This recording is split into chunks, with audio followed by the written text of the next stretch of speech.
Hey guys, I have something embarrassing to admit. I don't know how to use CAD. When I design my stuff, I use these. And we're going to fix that in this video.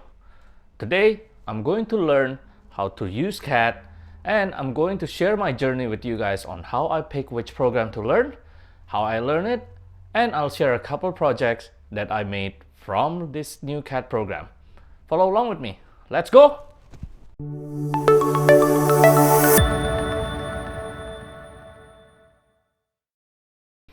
I actually lied a little bit. I know how to use SketchUp, but honestly, I'm just not a big fan of SketchUp 2017 because it's old, or the web version of the free SketchUp. So I'm in a journey to find a better CAD program that will work for my purpose. And this is the first question that you should ask yourself. What is your purpose of learning this CAD program? For myself, I want to use it for woodworking, 3D printing, watch the video that I linked somewhere above here, and two more for the future, which are CNC and laser. So onto the internet to find some of the program out there. Let's go. Oh, I'm back. That was a good transition, wasn't it? And yes, I did my research. I think I'm going to pick Fusion 360. And the reason for that are two things. The first one is a lot of pros uses Fusion 360, whether it's for 3D printing, woodworking, furniture design, laser, or CNC. So it's pretty powerful. The second one is they have a freemium licensing model, meaning that I can start with the free license and then eventually if I want to pay for it, I can. And I think the other extra reason is also because my Instagram listens to me and it start serving me ads for I Like to Make Stuff Fusion 360 course by Bob Claggett, the guy who have podcasts with Dave Prosciutto and Jimmy DiResta. It's a pretty awesome podcast. You guys should listen to it. Anyways, I am going to learn about Fusion 360. And now we're going to cue the training montage. Let's go. Boys, ready?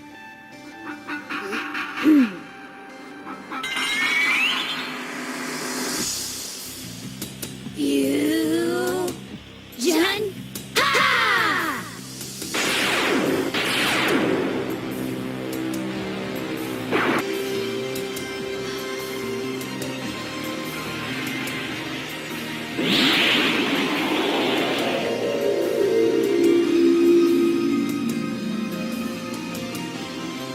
Whoa, it worked!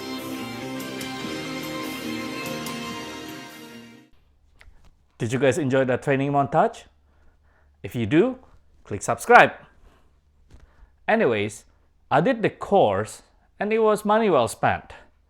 The course itself needs a little bit of updating, but it's fine because you can still follow along. Now, of course, the course that I took was a paid course, but I found a couple others free course that you guys can take if you guys are interested in learning Fusion 360 yourself. The first one is from YouTube that is called Fusion 360 in 30 days. I will put the link somewhere down below. The guy have the free course and also a paid course if you want to support him. Also, Autodesk have their own Fusion 360 course that you guys can take. I'm not a big fan, mainly because it feels too formal. But if that's the way that you guys want to go, that's a great choice as well. Now, other than Fusion 360, I was actually made aware of another CAD software that is called Onshape. Onshape and Fusion 360 are pretty similar.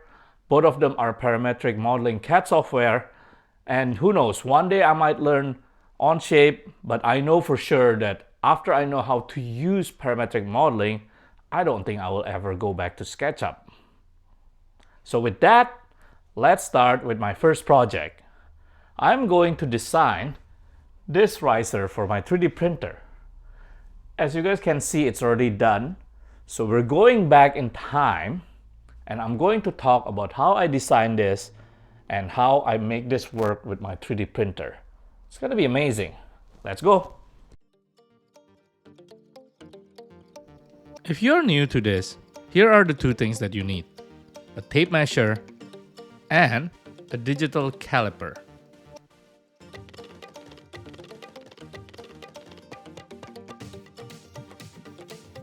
Alright, let's take some measurement with the digital caliper and the tape measure.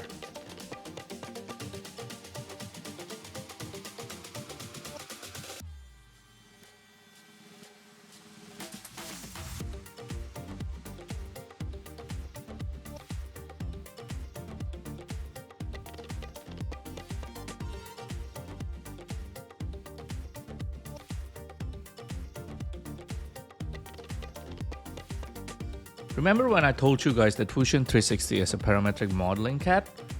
Here's where I enter all the measurement that I got just now. The great thing about parametric modeling is that you can change the measurement and parameters without having to remodel everything.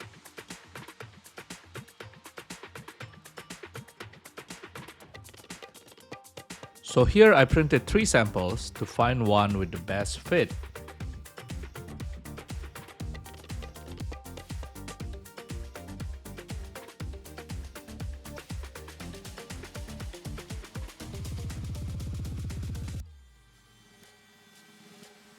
I like to do things iteratively.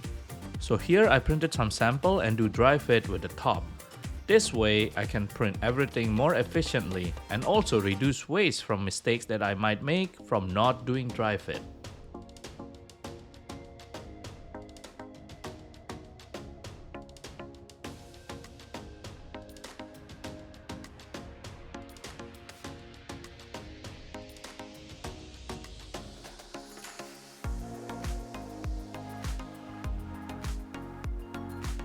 Now guys, before I became the absolute stud that I am right now, I used to be a chubby kid sitting in geometry class thinking about when I will use this in real life. Today is the day. We are going to use basic geometry to measure the radius of this rounded corner. The way you do this is you want to take a piece of paper, put it on top of the rounded corner, and mark where the rounded corner starts.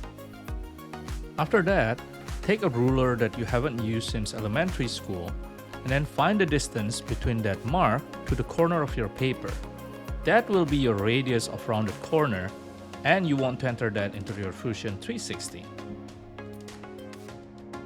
And now that we have all of our models, let's print all of them. These models are printed with Pad G, and Pad G can be a little bit hairy. So what you want to do is you want to go to your kitchen, pick up this torch that makes you look like you're more legit chef than you really are, and start making a buri with these models.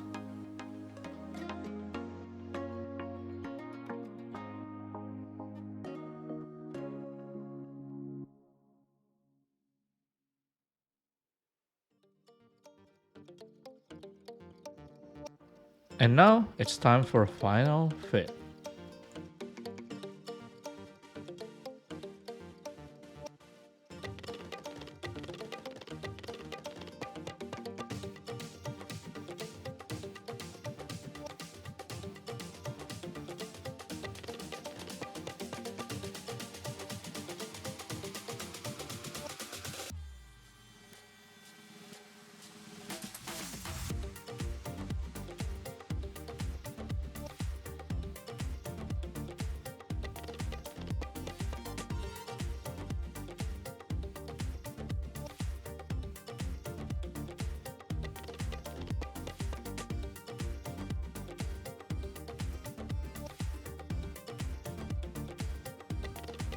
Fits like a glove. I'll put the link to the model in the video description. That was fun! Designing this gave me a lot of confidence that I can make a lot of cool stuff for my shop in the future. Let's get to one more small project. For the next project, I'm going to design a battery cover for my old calipers. It's a missing battery cover. So let's go back in time and roll the montage and we'll talk about it.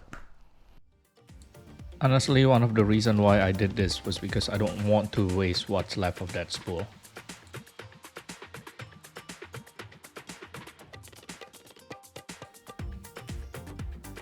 Here is the caliper that I used today. And here is the other caliper that I have in my woodshop garage. If you notice, it's missing the battery cover. So I need to make that battery cover using the 3D printer. Let's model that. And to do that, we need a little bit of caliper on caliper action. Ooh yeah.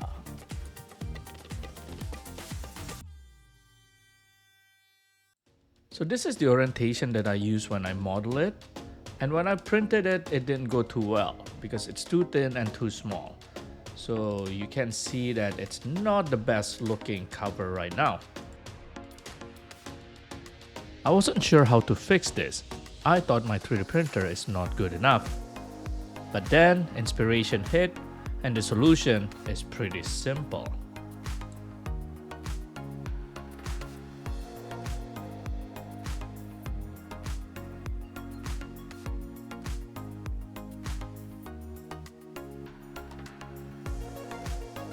Looks great!